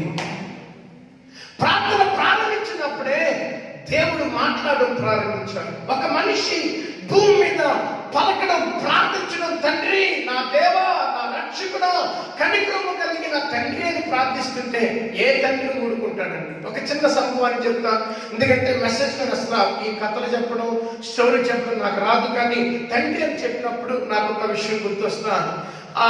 నేను ఎక్కువగా ప్రేమించే వారిలో ఆ బిడ్డల్లో మరి పాప ఉంటుంది, నా కొడుకు ఉంటాడు. కానీ అతీతమైనటువంటి పనులు చేసి కోపం తెప్పించేవాడు అంటే దీవి. ఈ దీవిలో ఘోరమైన పనులు చేస్తారు, విచిత్రమైన పనులు చేస్తారు, కోపం తెప్పించే పనులు చేస్తారు. నేను దగ్గరికి పోయాను అనుకోండి, అలాగే ట్యాన్ మొహం వేసేస్తాను. ఆ దీవెత్తు మొహం వేసేసి ఇంక చేయను నాన్న డాడీ, ఇంక చేయండి డాడీ, ఇంక తెలియక చేశాను డాడీ, ఇంక చేయండి డాడీ, ఈ ఒక్కసారి క్షమించు డాడీ. వాడిని కొట్టాలని కర్ర తీసి వాడి మీదకి వేసే లోపల వాడి మొహం చూడంగానే, వాడు చెప్పే మాట వినగానే ఆటోమేటిక్గా చేయి డౌన్ అయిపోతుంది. ఎందుకంటే మన తండ్రి అంతకు మించిన ప్రేమ కలిగిన వాడు. నువ్వు పాపం చేశావు, లేదా మనం తప్పు చేశాం, లేదా మనం పొరపాటు చేశాం, దీనన్నిటికీ కారణం తెలుసుకోవాలి. మన పాపములే, మన అతిక్రమాలే, మన అవిధేయతే నేడు దేశము ప్రపంచము అల్లకోలమవడానికి గల కారణం ఏంటో తెలిసిన మనిషి యొక్క పాపమని గుర్తించుకోవాలి. ఈరోజు ఆ పాపాన్ని తీసివేయమని, ప్రజల పాపాన్ని సంహరించమని దానియేలు ఎంత రోధిస్తున్నాడో, దానియేలు ఎంత ఏడుస్తున్నాడో, ఎంత తగ్గించుకొని ప్రార్థిస్తున్నాడో. మా స్వనీతి కాదో. చాలా మంది చర్చకు వస్తారండి, వాళ్ళ చీరలు చూసుకుంటా, వాళ్ళు వేసుకున్న బంగారు చూసుకుంటా, వాళ్ళ చేతిలో ఉన్న ఫోన్ చూసుకుంటా. ఎన్నిసార్లు ఆ ఫోన్ చూస్తారు? ఎంత విలువైన ఫోన్ తెలుసా? నేను పెద్ద ఉద్యోగస్తుని తెలుసా? నేను పెద్ద మరి వ్యాపారవేత్తలు తెలుసా? వాళ్ళు దేవుని దగ్గర తగ్గించుకోవడం కూడా తగ్గించుకోలేదు. కానీ ఇక్కడ దానియేలు ఏం చేస్తాడో తెలుసా? తన్ను తాను తగ్గించుకొని దానియేలు ఇక్కడ చేసే ప్రార్థన పరలోకానికి వినబడింది. అక్కడ ప్రభు మాట్లాడడం ప్రారంభించాడు. ఇక్కడ దానియేలు పలకడం ప్రారంభించాడు, అక్కడ దేవుడు మాట్లాడడం ప్రారంభించాడు. ఎవరితో మాట్లాడాడు? గాబ్రియేలు దూత. ఎంత బిజీగా ఉంటారు దూతను పంపి. ఎంత కోట్ల మంది లేరండి ప్రపంచంలో, కానీ దూత ఎక్కడికి వచ్చింది? గాబ్రియేలు దూత దానియేలు దగ్గరికి వచ్చింది. దానియేలు, నువ్వు ఇక్కడ ప్రార్థన ప్రారంభించినప్పుడే నాకు అక్కడ ఆజ్ఞ మొదలైంది. ఆమె నీ దగ్గరకు వెళ్ళమని దేవుడు చెప్పాడు. నీ దగ్గరికి దిగువచ్చా. ఎందుకు దిగువచ్చానో తెలుసా? నువ్వు బహుప్రియుడు కాబట్టి. నువ్వు బహుప్రియుడు కాబట్టి నీ ప్రార్థన ప్రభు ఆలకించాడు. నువ్వు తగ్గించుకున్నావు కాబట్టి నీ ప్రార్థన దేవుడు ఆలకించాడు. కాబట్టి ప్రియులారా, దానియేలు యొక్క ప్రార్థనను ప్రభు అంగీకరించడానికి గల కారణం ఏంటంటే తగ్గింపు.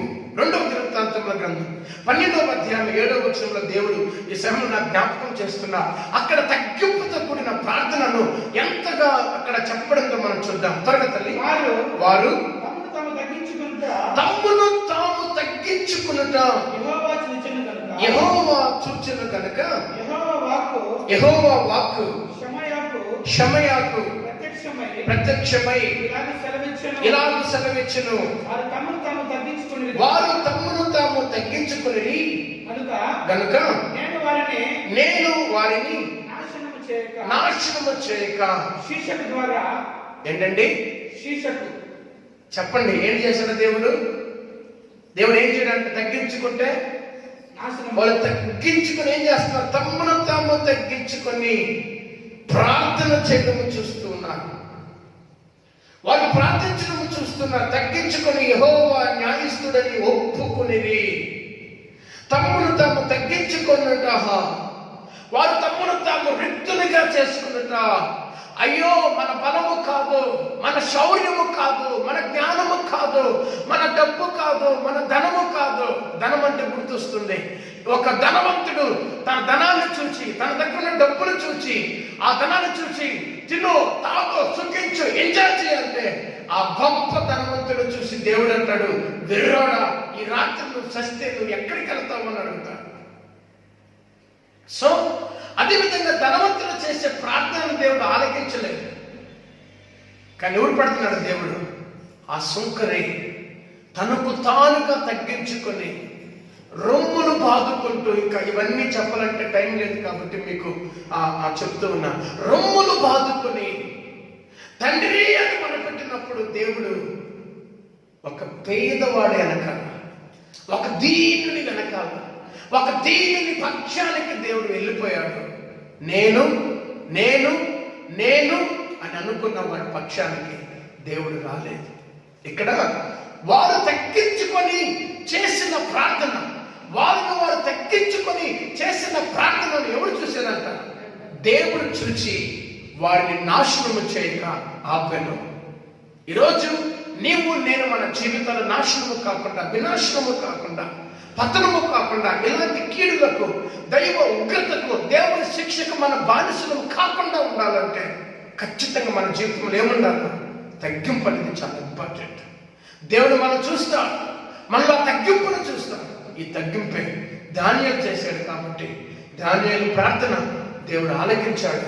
ఆ తర్వాత ఏ మందిరములో ఏ మందిరాన్నైతే పడగొట్టారో ఆ మందిరంలో, ఆ స్థలములోనే మరలా ఆలయాన్ని కట్టి దేవుని నామాన్ని మహిమపరిచారు.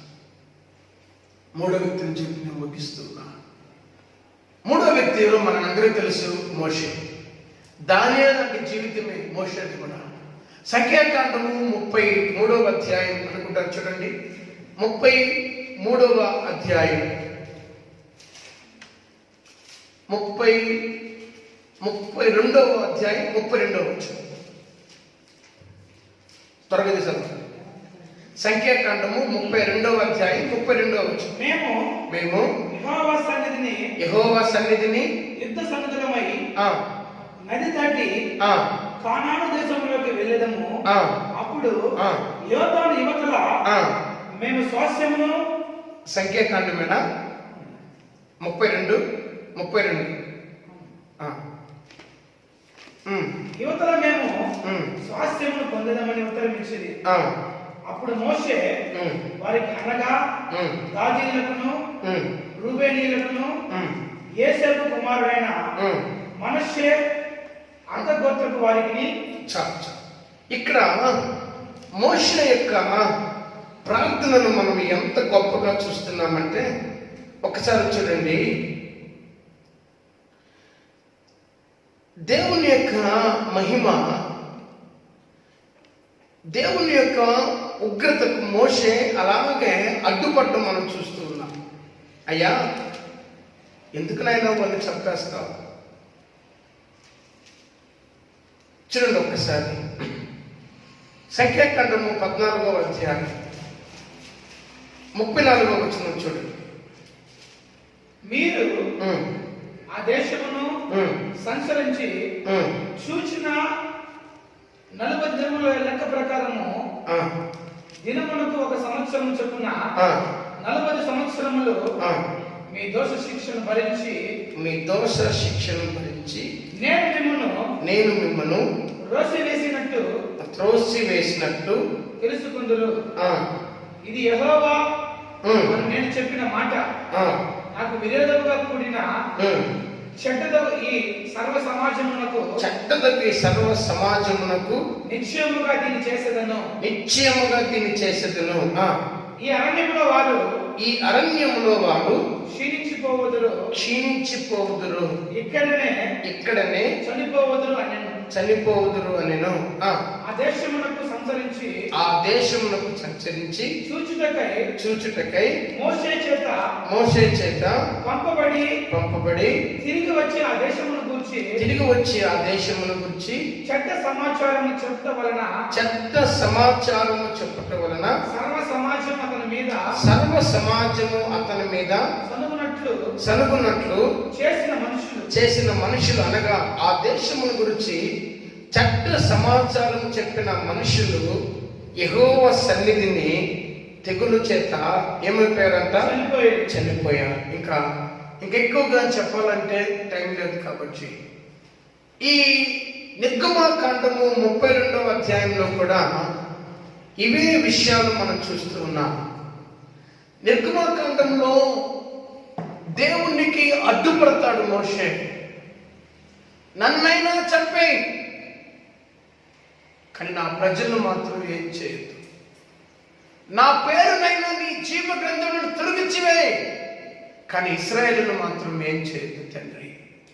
వారి పాపమును క్షమించు, వారి తరపున నన్ను క్షమించు, ఈ ఉగ్రతను తొలగించు, ఈ శాపమును తొలగించు అని ప్రార్థన చేయగా ఉగ్రతతో కోపముతో వారి యొక్క తీరును చూసి మండిపోతున్న దేవుడు వెంటనే తన నిర్ణయాన్ని మార్చుకొని మోషే ప్రార్థన విని ఆ దేశాన్ని కరుణించినట్లుగా మనం చూస్తూ ఉన్నాం. దేవుడు మన ప్రార్థన వినాలి అంటే ఇప్పటి వరకు మనం చెప్పుకొని వచ్చాం. మొదట ఎవరు అంగీకరింపబడాలి? మనము అంగీకరింపబడాలి. మనము దేవుని దృష్టికి యోగ్యులుగా మనం ఉండాలి. మనము దేవుని దృష్టికి అంగీకారమై ఉండాలి. మనము దేవుని దృష్టికి అనుకూలమై ఉండాలి. అందుకే మీకు రిఫరెన్స్ నీకు ఇవ్వట్లేదు కాబట్టి అర్థం చేసుకోండి. 4వ వ్యక్తి యెహోషువ కూడా ఉన్నాడు. టైం లేదు కాబట్టి ఒక్క విషయం మాత్రం చెప్పి నేను ముగిస్తాను. యెహోషువ గ్రంథము 10వ అధ్యాయం 10వ వచనం ఒకసారి చదవండి, త్వరగా చదవండి. యెహోషువ గ్రంథం 10వ అధ్యాయం 10వ వచనం.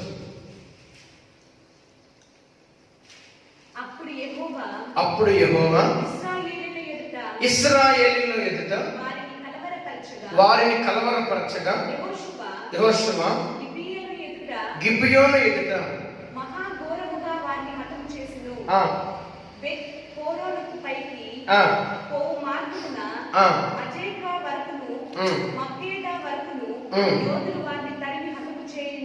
ఇంకా ఇవన్నీ చదువుకుంటూ పోతే మనకు టైం లేదు కాబట్టి యెహోషువ గ్రంథంలో 14వ వచనం చదివేంటి, చివరికి సరిపోతుంది. యెహోవా ఒక నరుని మనవి వినిన ఆ దినము వంటి దినము దానికి ముందే కానీ దాని తర్వాతే కానీ రాలేదు, ఉండలేదు.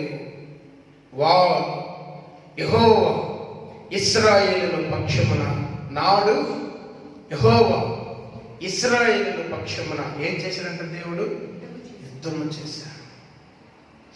ఇంత నిదానంగా, ఇంత స్లోగా, ఇంత దైవావేశంతో ఉన్నా మీకు ఒక విషయం అర్థం కావాలనే ఈరోజు పరిశుద్ధాత్మ దేవుడు ఇలా మాట్లాడుతున్నాడు. ఏంటో తెలుసా? ఇలాంటి మనవి యెహోషువ ముందే కానీ యెహోషువ తర్వాతే కానీ దేవుడు వినలేదంట. ఎలాంటి మనవిది? చంద్రుని చూసి యెహోషువ ఏమన్నాడు? ఆగు అన్నాడు. సూర్యుని చూసి ఆగు అన్నాడు. ఒక దినము ఆగిపోయింది, ఒక రాత్రి ఆగిపోయింది, ఒక రాత్రి, ఒక పొగులు, ఒక చీకటి లాగా ఆగిపోయింది. తిరిగి మరలా యెహోషువ చెప్పేంత వరకు సూర్యుడు, భూమి అన్ని దేవుని మాట విన్నాయి. ఎందుకో తెలుసా? యెహోషువ చేసిన ప్రార్థన. యెహోషువ చేసిన ప్రార్థన.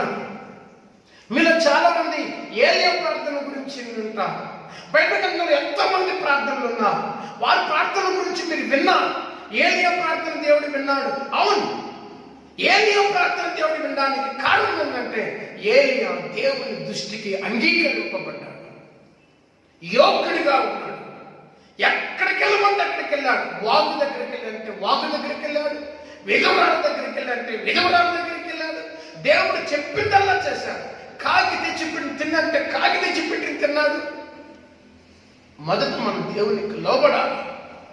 యెహోషువ యొక్క ప్రార్థన దేవుడి వినడానికి ఒక కారణం ఉంది. నిర్గమాకాండము 33వ అధ్యాయం అనుకుంటాను, 11వ వచనం ఒకసారి చూడండి త్వరగా. నిర్గమాకాండము ఆ మనుష్యుడు తన స్నేహితులతో మాట్లాడినట్లు యెహోవా మోషేతో ముఖాముఖిగా మాట్లాడుచుండెను. ఓకే, తర్వాత అతడు పాలెములోనికి తిరిగి వచ్చుచుండెను. అతని పరిచారకుడును నూను కుమారుడైన యెహోషువ అను యవనస్తుడు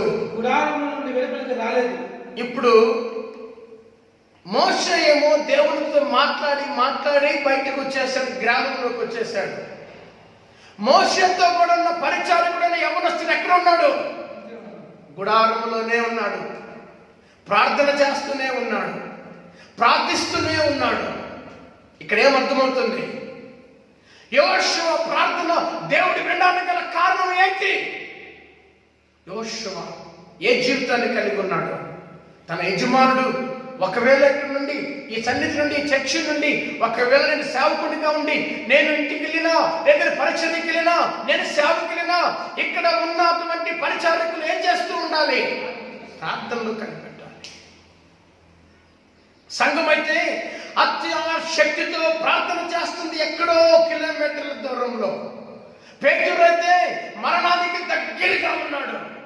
ఎక్కడ ప్రార్థన ఎక్కడికి ఎక్కడికి వచ్చింది? సంఘము చేసే ప్రార్థన పరలోకం వినింది. పరలోకం నుండి దూత ఎక్కడికి వచ్చింది? ప్రార్థన చేసే వారి దగ్గరికి రాలేదు. కానీ ఎవరి కోసం అయితే ప్రార్థన చేసి ప్రలాపిస్తున్నారో ఆ పేతురు దగ్గరకు వచ్చి మరణాన్ని తప్పించింది. ఈరోజు మన జీవితంలో యెహోషువ యొక్క ప్రార్థనను దేవుడు అంగీకరించడానికి గల కారణం ఏంటంటే యెహోషువ తన యజమానుడైన తన నాయకుడైన మోషే ఆ స్థలమును వదిలినా, ఆ ప్రార్థనను మానినా, ఆయన బయట వచ్చినా యెహోషువ బయటికి రాలేదంట, అక్కడే మోకరిస్తూనే ఉన్నాడు. నిర్గమాకాండము 17వ అధ్యాయం 8వ వచనంలో ఇంకొక మాట యెహోషువ గురించి నాకు చాలా నచ్చిన మాట అక్కడ ఉంది. చదవండి ఒకసారి. తర్వాత అమాలేకీయులు వచ్చి దెఫీదీములో ఇశ్రాయేలీయులతో త్వరగా యుద్ధము చేయగా మోషే యుద్ధము జరుగుతా ఉన్నప్పుడు మోషే యెహోషువని పిలుస్తాడు. పిలిచి మన కొరకు యుద్ధము చేయడానికి మనుషులను ఏర్పరిచి వారిని తీసుకొని బయలు వెళ్ళి అమాలేకీయులతో యుద్ధము చేయము. రేపు నేను దేవుని కర్ర చేత పట్టుకొని నేను ఆ కొండ శిఖరానికి వెళ్తాను. యెహోషువ మోషే తనతో చెప్పినట్లు చేసి అమాలేకులతో యుద్ధము చేయుటకు వెళ్ళాను. యుద్ధమాడను. ఏమర్థమవుతుంది ఇక్కడ? ఇప్పుడు సాలమోన్ ఉన్నాడు. సాలమోన్, నేను ఇక్కడే ఉంటాను, నేను ప్రార్థన చేస్తూనే ఉంటాను. ప్రవీణ్, నేను ఇక్కడే ఉంటాను, మీరు పరిచర్యకే చెప్దాం, పరిచర్యకి వెళ్ళేసి రండి అంటే, అయ్యా నువ్వు రాకుండా మేము ఎట్టగా పోతాం, మేము పామయ్యా, మాకు తెలియదయ్యా, మాకు రాదయ్యా, మా వల్ల కాదయ్యా, నువ్వు వస్తేనే మేము పోతాం. ఇక్కడ మోషే యెహోషువతో అంటున్నాడు, యెహోషువని పిలిచి నువ్వు యుద్ధం చేయి, నేను మాత్రం కొండెక్కుతానంటాడు. అప్పుడు యెహోషువ ఏమండాలి? ఈయనేంటి నన్ను యుద్ధం చేయమనడం ఏంటి, ఆయన పోయి కొండ మీద కూర్చోవడం ఏంటి అని ఎదురుపడలేదు. ఏ స్వభావం దేవుణ్ణి కదిలించింది? ఏ స్వభావం దేవునిలో యెహోషువ మీద దయ పుట్టించేలా చేసింది? ఏ స్వభావం దేవుడు యెహోషువ పట్ల కనికరాన్ని పుట్టించేలా చేసింది? యెహోషువ తన నాయకుడు చెప్పినట్లే చేశాడు. అది నమ్మకత్వం. నేను బిడ్డలకు చెప్పేది కూడా అదే. నీకు ఎన్ని వరాలు ఉన్నాయో దేవుడు చూడడు. మీరు ఎంత గొప్పవారో దేవుడు చూడు. ఇక్కడ దానియేలు ఏం చేశాడు? మా స్వనీతిని బట్టి మేము ఇక్కడికి రావటంలో మేము ప్రార్థన చేయటం లేదు ప్రభువా, నువ్వు గొప్పవాడు అని మమ్మల్ని తగ్గించుకున్నా. ఇక్కడ యెహోషువ ఆ దీనత్వాన్ని చూపిస్తాడు. నేను నన్నడానికి వెళ్ళమంటాడు. ఆయన చూడు, ఆయనేమో ఒంట్లో ఉండి, ఆయనేమో అటుండి, ఆయనేమో ఏడుండి, ఆయనేమో ఆడుండి మాకే చెప్తాడు రా ఈ పనులని. ఈయన మాకే చెప్తాడు రా ఈయన నేను పోయి చేయాలా? నేను చేయాలా?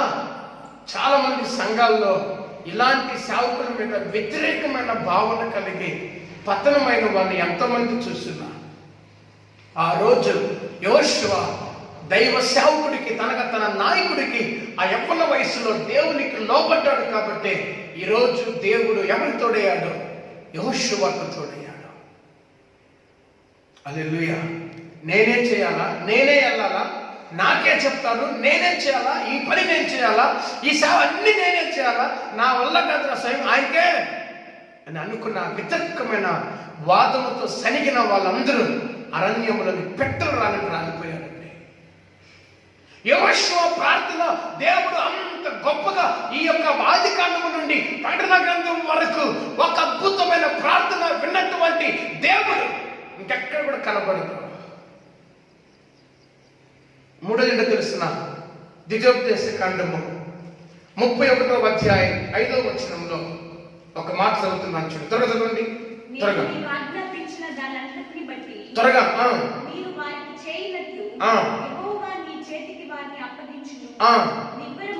నిబ్బరము కలిగి ధైర్యముగా ఉండుడి.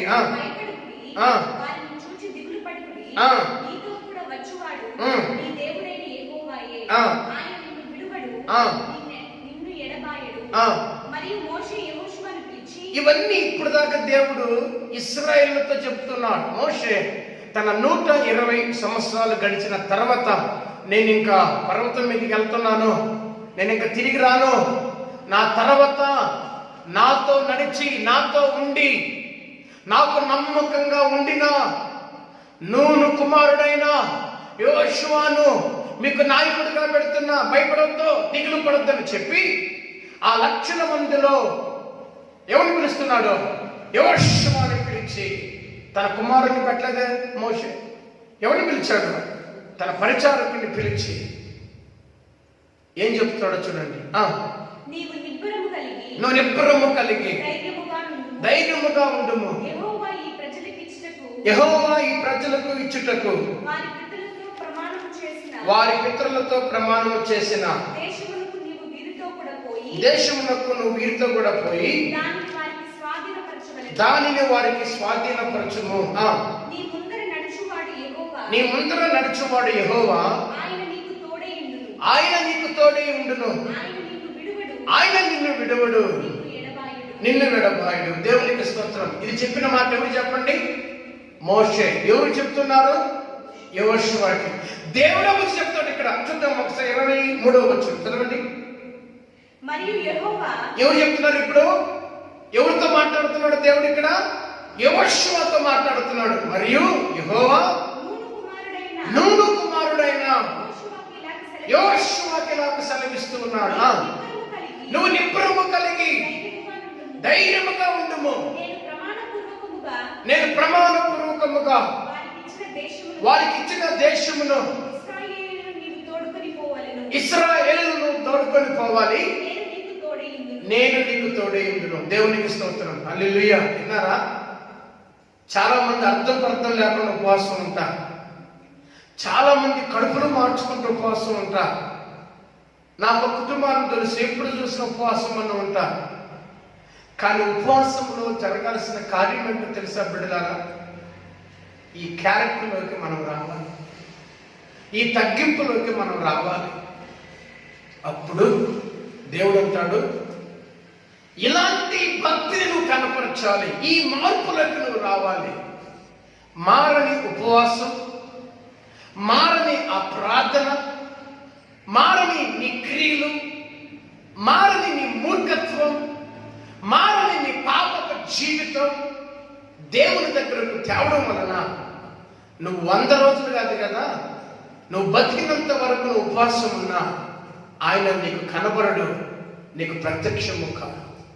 కాబట్టి నూను కుమారుడైన యెహోషువతో దేవుడు రావడానికి గల కారణం ఏంటంటే, యెహోషువ దేవునికి లోబడ్డాడు, దేవునికి భయపడ్డాడు. తన యజమానుడు ప్రార్థన మానేసిన ఈ దాసుడు ఏం మానలేదు, ప్రార్థన మానల. తన యజమానుడు యుద్ధానికి వెళ్ళమంటే నువ్వెందుకు రాలేదు, నన్నే ఎందుకు పంపావు, ఇంతమంది ఉన్నారుగా నాకే ఎందుకు చెప్పావని ఎదురు తిరగలేదు. ఆ దీనత్వాన్ని చూసిన దేవుడు యెహోషువకు తోడై ఉండి ఒక గొప్ప ప్రార్థన విన్నాడు. యెహోషువ ప్రార్థన చేయగా సూర్యుడు ఆగిపోవడానికి గల కారణం, యెహోషువ ప్రార్థన చేయగా చంద్రుడు ఆగిపోవడానికి గల కారణం యెహోషువ యొక్క జీవిత విధానం. కాబట్టి మన దేవుడు మన ప్రార్థన వినే దేవుడని, మన దేవుడు మనకు దగ్గరగా ఉన్న దేవుడని 2 వచనాలు చదువుతున్నాను, మీరు వాటిని రాసుకోండి. ద్వితీయోపదేశకాండము 4వ అధ్యాయం 7వ వచనంలో, ఏలయనగా మనము ఆయనకు మొర్ర పెట్టినప్పుడల్లా మన దేవుడిని యెహోవా మనకు సమీపంగా ఉన్నట్లు ఏ దేవుడు, చెప్పండి, ఏ దేవుడు లేడు. నువ్వు మొర్ర పెట్టినప్పుడల్లా నీకు సమీపంగా ఉన్న దేవుడు వంటి దేవుడు ఎవ్వరు లేరు. యెషయా గ్రంథం 58వ అధ్యాయం 9వ వచనంలో, అప్పుడు నువ్వు పిలవగా యెహోవా ఉత్తరమిచ్చును, నువ్వు మొరపెట్టగా ఆయన నేను ఉన్నాను అంటాడు. ఎప్పుడు ఆయనకి ఇష్టమైన విధంగా, ఆయనకు అనుకూలమైన విధంగా. మార్క్సు వార్త 3వ అధ్యాయం 14వ వచనంలో ఆయన కొండ ఎక్కి తనకిష్టమైన వారిని పిలిచాడు. దేనికి పిలిచాడు అంటే వారంతా ఆయనతో ఉండాలి, వారంతా ఆయనతో ఏకమవ్వాలి, వారంతా ఆయనతో నడవాలి అని, ఆయనతో ఉండాలి అని. ఈరోజు క్రైస్తవ జీవితం యొక్క ఒక గొప్ప నిదర్శనం, క్రైస్తవ జీవితం యొక్క ఒక గొప్ప ప్రాముఖ్యతతో కూడిన ఒక లక్షణం, ఒక జీవితం, క్రైస్తవ జీవితం యొక్క ప్రాముఖ్యత ప్రార్థన. ప్రార్థన లేనిదే నిలబడలేవు, ప్రార్థన లేనిదే జయించలేవు, ప్రార్థన లేనిదే దీవించబడలేవు, ప్రార్థన లేనిదే శక్తివంతంగా మారలేవు, ప్రార్థన లేనిదే నీకు ఆశీర్వాదాలు రా, ప్రార్థన లేనిదే నీ ఇంటికి సమాధానం రా. అందుకే చెప్తున్నాడు యోబు గ్రంథంలో 22వ అధ్యాయం 18వ వచనంలో, నీవు ఆయనతో సహవాసం చేసేలా నీకేమొస్తుంది, సమాధానం వస్తుంది.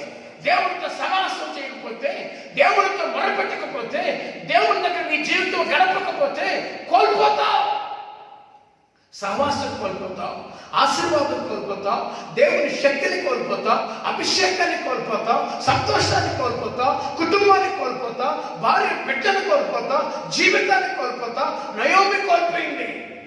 నయోమి భర్త చేసిన పొరపాటుకి నయోమి విధవరాలైంది. నయోమి కుమార్తెలు విధవరాలయ్యారు. కారణం, నయోమి కోడళ్ళు విధవరాలుగా మారడానికి కారణం ఏంటో తెలుసా? ఆ స్థితి నుండి, ఆ జీవితము నుండి వేరైపోయారు. మన జీవితంలో దేనికైనా మనం దూరం కావచ్చేమో, ప్రార్థన జీవితానికి మనం దూరం కాకూడదు. మనం ప్రార్థిస్తే కరోనా కాదు, మనం ప్రార్థిస్తే ఎలాంటి వ్యాధి అయినా తొలగించగలిగిన శక్తి మనలోనే ఉంది. మన దేవుడు అంత గొప్పవాడు. కాబట్టి మోకరించండి. ఈరోజు ఈ వర్తమానం విన్న మీ జీవితంలో ప్రార్థన చేస్తూనే ఉంటాం, కానీ దేవుడు ఎవరు ప్రార్థన ఉంటాడో తెలుసా? అంగీకారం కలిగిన వారి ప్రార్థన. నీ ప్రార్థన దేవుడు అంగీకరించాలి అంటే నువ్వు మొదట ఆయనకు అంగీకారంగా ఉండాలి. ప్రార్థన చేద్దాం. ప్రేమ కలిగిన తండ్రి, ఈ లైవ్లో వీక్షిస్తూ 21 రోజుల ఉపవాస ప్రార్థనలో ఈ 9వ దినాన ప్రభు వీక్షిస్తున్న ప్రతి బిడ్డను ప్రభు యేసు నామములో మీరు దీవించండి, యేసు నామములో మీరు ఆశీర్వదించండి. ప్రార్థన యొక్క ప్రాముఖ్యతను, ప్రార్థన యొక్క జీవాన్ని, ప్రార్థన యొక్క విజయాన్ని, ప్రార్థన యొక్క శక్తిని మీరు మాకు తెలియజేసి బలపరిచినందుకు ఈ దినాన్ని మీరు మాకు అద్భుతంగా నడిపించారు. అదేవిధంగా లైవ్ లో చూస్తూ ప్రార్థిస్తున్నటువంటి ప్రతి బిడ్డను పేరు పేరు దీవించి ఆశీర్వదించి యేసు నామములో ప్రార్థిస్తున్నాము తండ్రి. ఆమేన్. God bless you. ప్రభు మిమ్మల్ని దీవించును.